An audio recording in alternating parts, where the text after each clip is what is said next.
You've tuned into Unpause Your Life with Dr. Cali Estes. Your access to success strategies and more to help you move onward and upward with your life. Listen in each week as she interviews others who have really taken their essence to the next level and truly unpaused their life.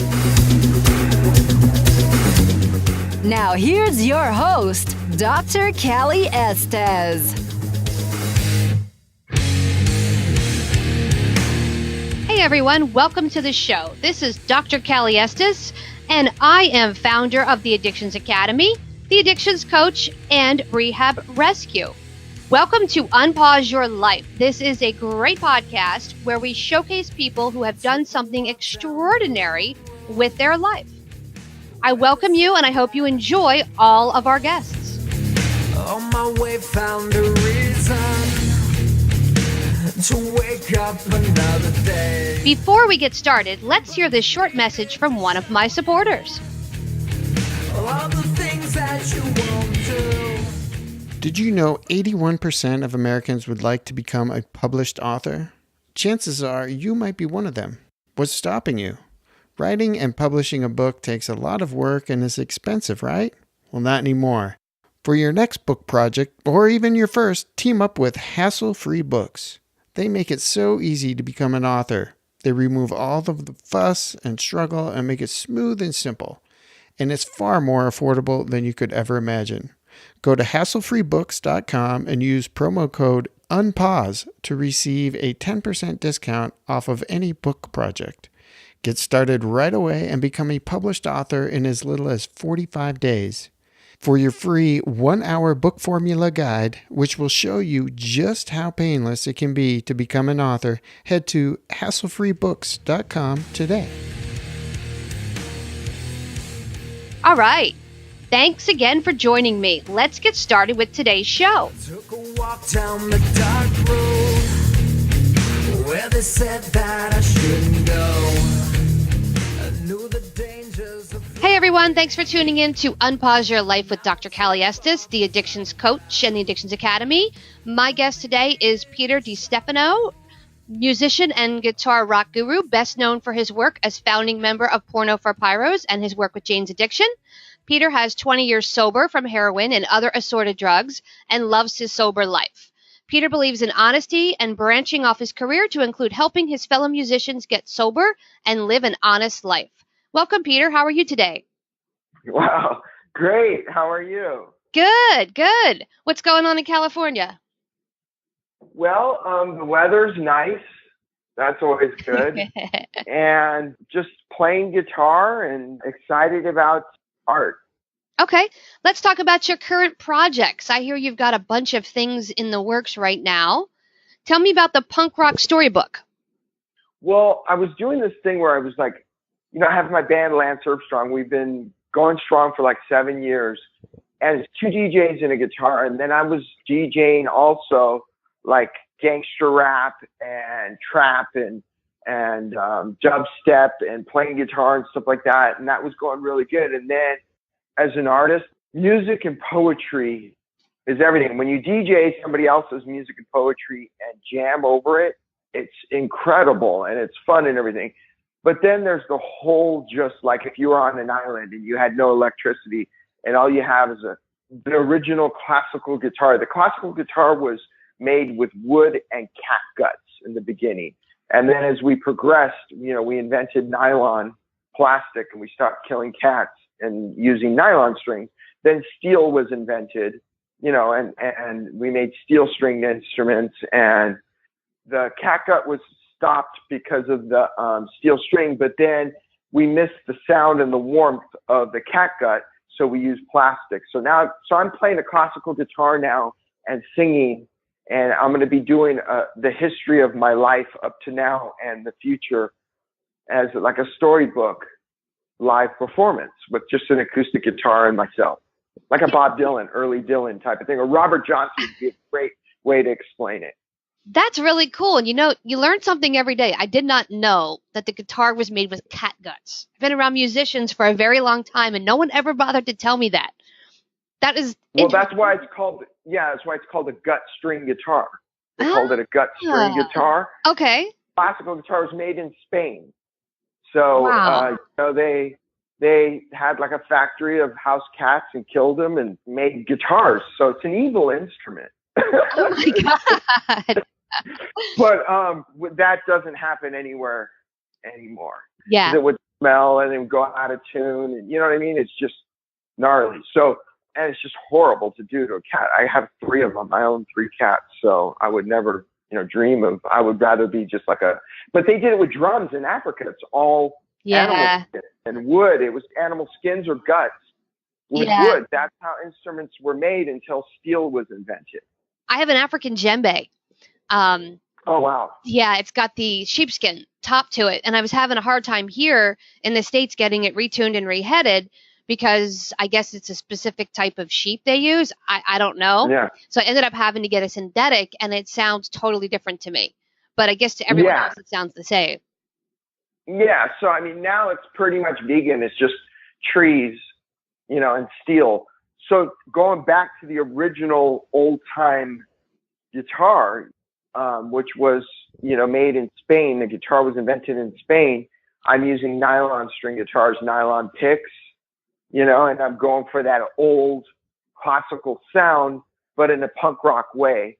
And I'm going to jam violently standing up and do Porno for Pyros, the Stooges, my solo stuff, Lance Armstrong, Hell Ride, just my whole history.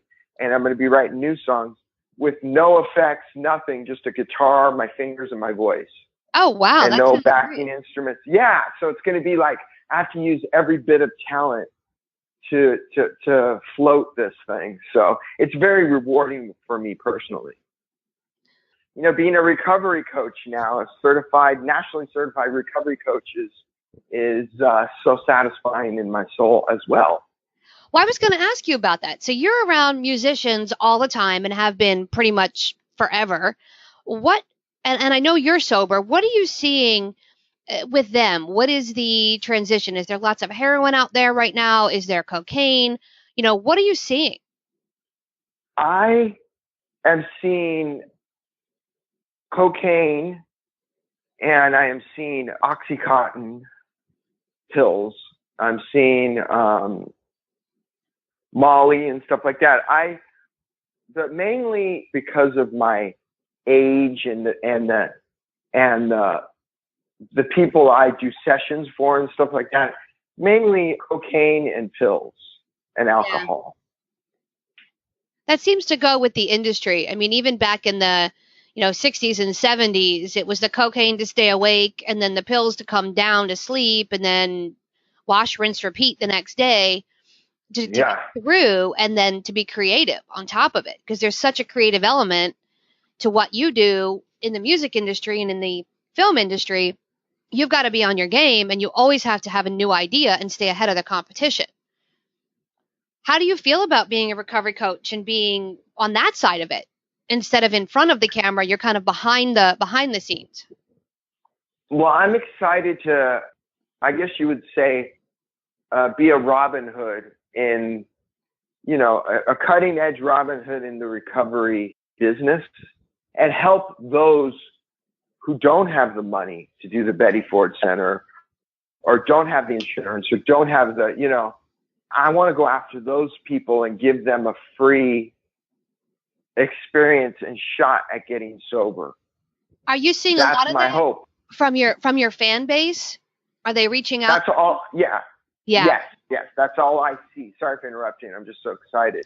Okay. That's what I see. They reach out to me through social media. They get a hold of me and they tell me, and they're sleeping on someone's couch. Their family has abandoned them, their lovers, everything. They're completely broke, and they're on a friend's couch, or they're homeless, or they're, looking to meet someone to get a place to just, they're begging to get well. They don't know what to do or where to go.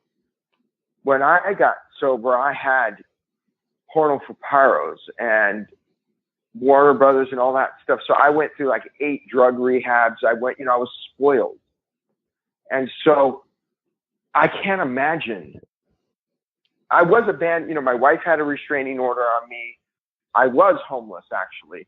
They cut off the money and everything. But when I made a decision to do something, there was insurance. There was, you know what I mean? They would take me in, you know what I mean? Into the rehab. But if I didn't make a choice to get well, I experienced what it was like to not be able to draw money and to have to steal and be on the streets and stuff like that. So I had to experience that.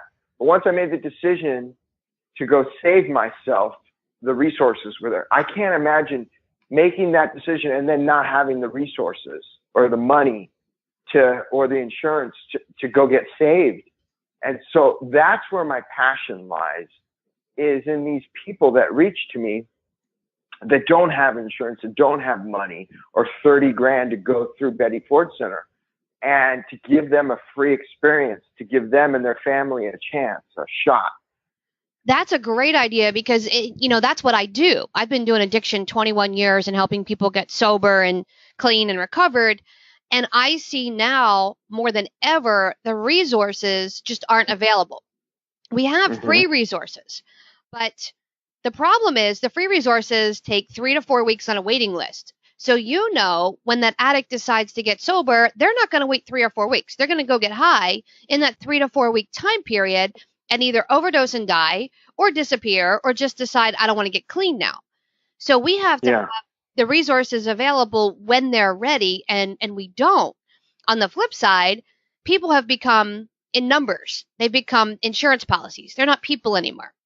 So when you call, a treatment center and say, hi, I want to get help for my loved one, the first question isn't what's wrong with your loved one. That's what it's always been. Now the first question is, what's their insurance policy? And if the person goes, well, we have Medicare, Medicaid, or Obamacare, 9 times out of 10, the person on the other end of that line goes, we can't help you. We don't take those insurance platforms. Then the person goes, what do I do? And the resources are so limited, or you have somebody with no insurance that needs the help but doesn't have the resources. So your idea sounds fantastic. Well, yeah, I thank you. I want to do it with you, and I'd love to bring in, a friend too who's voiced interest in wanting to do this with me. And is it okay to bring up his name? If he's okay with it, sure. He's down to do this, and we're trying to figure out how to do this. His name's Matt Bradley. He's one of the stars on Deadliest Catch, that reality show where they go in the Bering Sea and do crab fishing. And he's super cool, hard ass dude. He's sober 4 years, and so him and I want to do this and help people that are broke get sober. And we need a doctor, so we'd like you to be the doctor if you're down. Yeah, that would be fantastic. An actor, a musician, and me. Yeah, sounds good. Oh, what a fun time this is going to be. Yes. As long as I don't have to go on the fishing boat with him. I've watched that on TV. No way in hell am I getting on that boat. No, I can't even go on a ride with my son at Magic Mountain. I have motion sickness. So when I went to Magic Mountain yesterday, he went on the rides with his friend, and I was on the grass out front at Valley Park in my Cadillac and had a mobile studio on the grass set up and recording. It was pretty cool. I did that yesterday instead of going on the rides because I'll throw up. We're in the Bering Sea going up and down, and it's crazy. I lived on a boat with Perry for a week, but I took like 2 Dramamines every day, and I was able to survive it. What was it like working with Perry Farrell?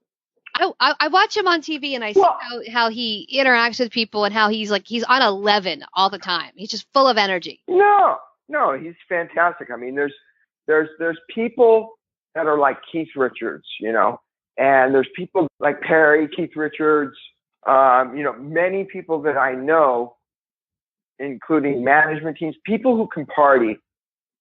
Flea was one of them, where they could just, we could do badass drinking and drugs together, and then they get it together. I'm a real alcoholic. I'm a stage 4 guy that, like, once I go, I can't stop until insanity, death, or institutions.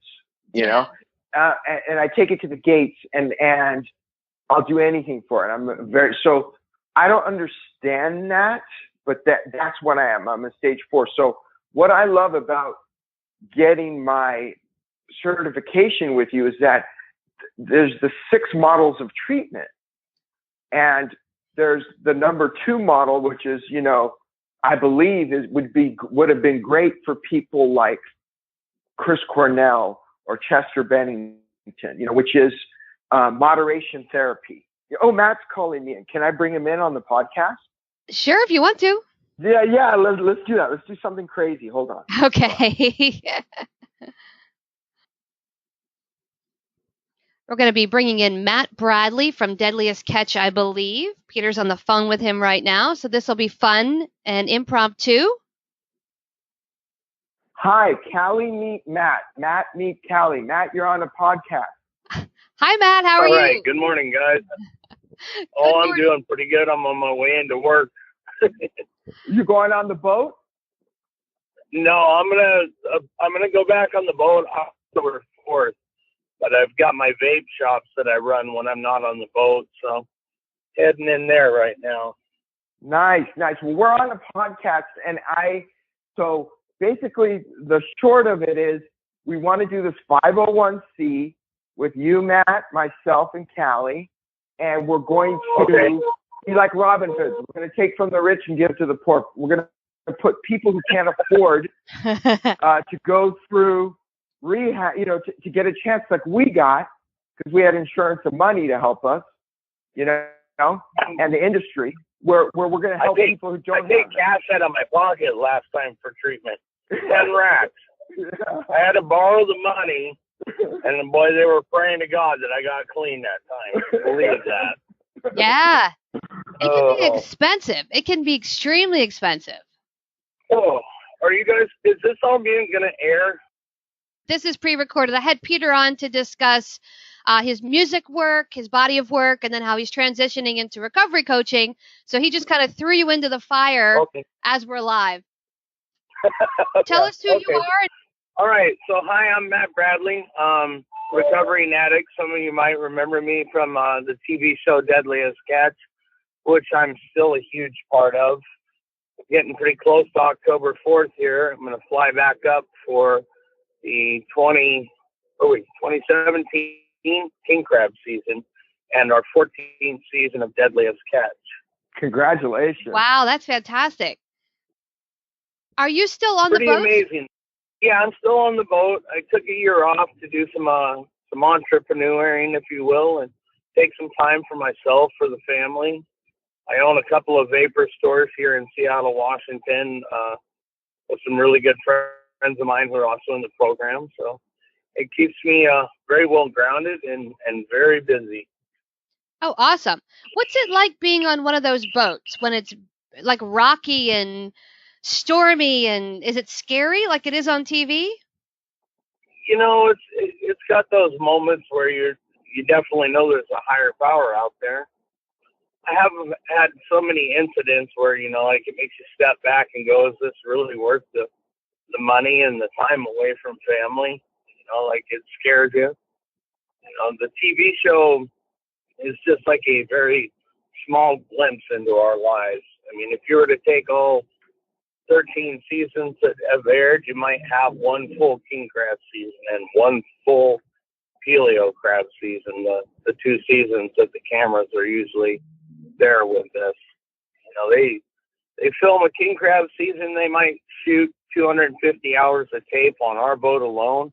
That will break down to like 5 1-hour episodes with 2 to 3 minutes per episode. So you're getting like 9 to 10 minutes of TV time out of every 250 hours of tape shot. So when there's drama, when there's big waves, that's what you're going to get on TV. It's kind of like going to the car races. We don't usually go to watch the cars go round and round. We go to hope to see a fiery crash. Right. Does that make sense? Yeah.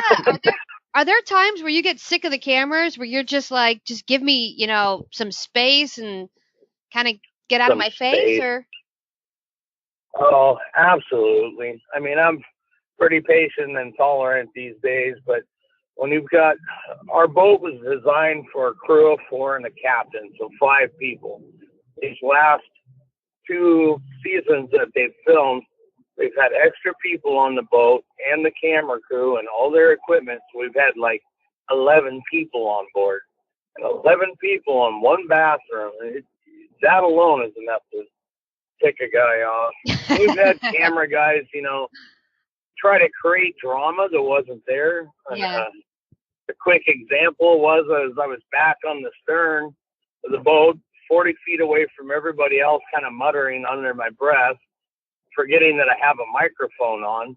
And I was like, you know what, Edgar can, my ass. And I come back forward, and Edgar's like, what is your problem? I'm all, what's your problem? And it just kind of escalated. And then it went away, and then I went back, and I said some more not so nice things about Edgar. And the next thing I know, I come back, and he's coming unglued. Well, the camera guy was feeding him everything I was saying. And I was like, what I said back there was for me and God and the pot in front of me. No one else needed to hear that. You're creating animosity between crew members that isn't needed. And at the end of time, there's only one of you and 5 of us, so you might want to figure it out. And he tried it again a few days later, and I chucked a coffee cup at him. I'd had it. Make you look like an accident real quick. And then he was scared for his life, which he probably, I didn't want to kill him. I just wanted to hurt him. Oh my God. I'm clean. I'm not always spiritual, especially out there. That's why us 3 are going to be great, because we're outlaws in this thing. It's because God, it says in our thing, the way that we do it, in the first paragraph, honesty, honesty, honesty. That's all you need to be, is honest. I can completely understand, Matt, because I've been on tour with 2 rock bands in a bus with 4 rock musicians and their crew. And after like 4 hours, I'm ready to hang myself. So I totally get that in the close quarters. Totally get it. Oh, yeah. I've been on the buses with rock and rollers before. And like when it's 10 deep in there and you got one bathroom, you got some rules. And, oh, yeah. Life on the road is rough. It is. It's not always as glamorous as everyone thinks it is. There's spots where it's just plain out boring. That's why I'm so excited to do this punk rock storybook solo. It's just me and a nylon string guitar on an airplane, me alone in a hotel room, me alone on stage, no drums smashing my ears, drums and ruining my hearing, no loud amps, just plug in direct and sing and play like Robert Johnson, like the old blues guy. There you go. Is it the drummers that make you all deaf? It wasn't the big stack of Marshall amps? It's everything. It's just having, well, what happened was you have to compete with the drummer. So the drummer, it's all about pushing sound on stage. Whatever's the loudest on stage, you have to have equipment to match what's on stage. Louder. But then the singer, that's why you've always had a hard time hearing singers. You know what I mean? Because they didn't, for people up front, and people are up front on the side or whatever. So you don't, I learned from Neil Young when we opened up for Neil Young, Porno for Pyros, and we opened up for Neil Young, and it was Paris, right? And we did a little tour with them, and Neil Young had this tiny amp, right? And he mic'd it and it went everywhere equally. And I had like 3 stacks like Hendrix, really loud, and it was piercing right in front. But to the side of me, you couldn't hear me, right? Because they had to turn me so down because I was facing the sound man blasting a huge amount of sound. So he's just mixing what he hears.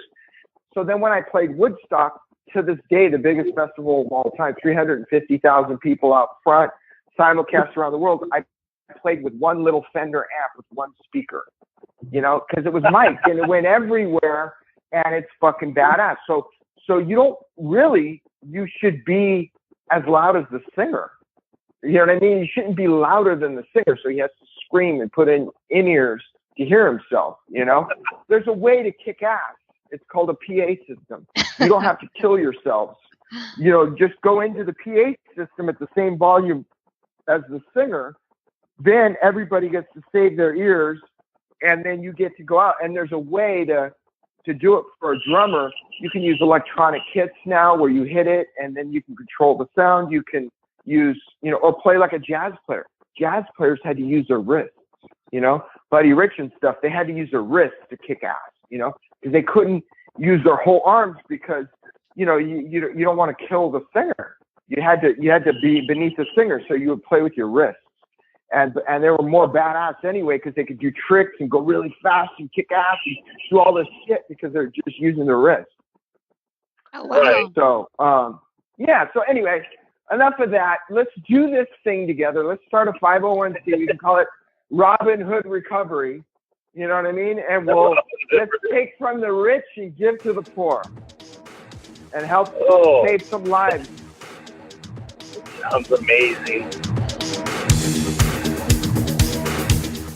Okay, so what I'd like to do is have you guys both back on to talk about the future project later so our listeners can tune in to hear what's going on once we formalize some things and maybe talk more to Matt a little bit about the Deadliest sketch.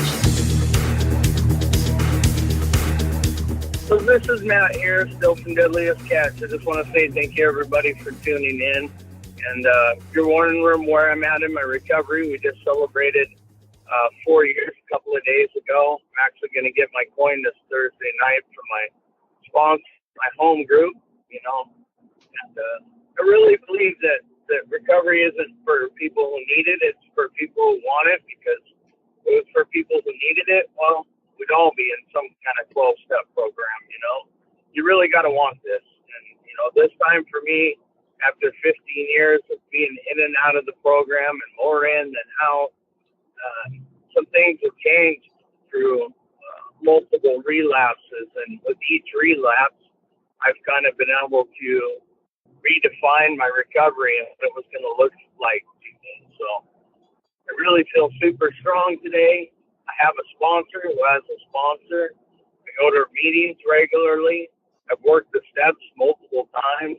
I have a couple of sponsees that are doing fabulous. I've never been happier to have sponsees who are actually doing the do and not just, they're working their steps, they're doing things. It's really impressive to take a broken man and walk him through what it was so freely given to me.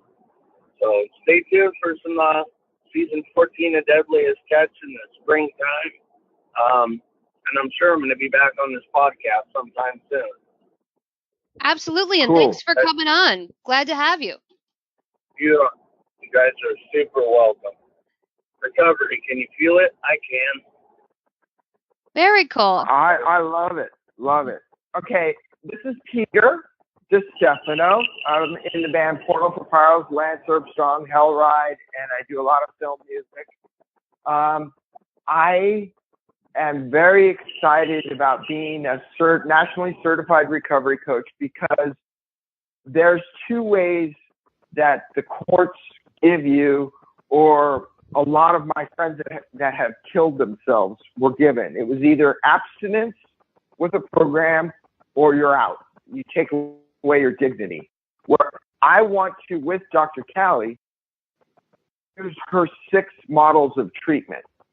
And we'll get more into what those models are, but there's 6 ways to save a life instead of 2 ways, either out or in. And I'm excited to educate Matt on that and to utilize that in our 501c that we create to save people who are broke. Sounds great, Peter. I look forward to speaking with both of you again regarding this new project, and it was great having you both on the show. Thanks, Kelly.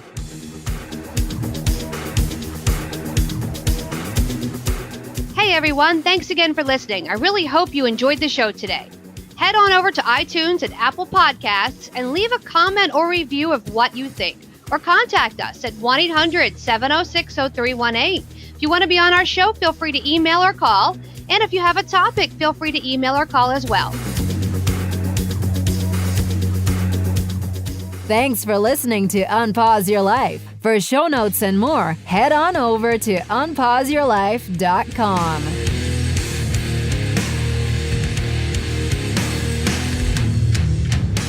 Big shout out to recoveryinnovators.com for help producing this show. Thank you, guys. I took a walk down the long road where they said that I shouldn't go. On my way found a reason to wake up another day. But they needed to show you all the things that you won't do. Find faith or religion, but nothing to show for it.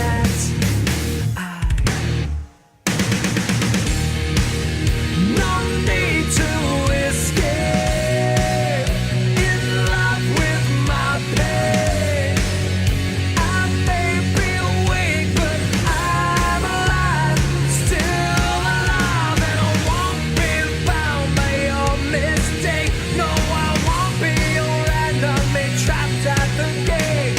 Bring me to life, put me to death. Just give me something that's just not so hard to believe. To believe. To believe.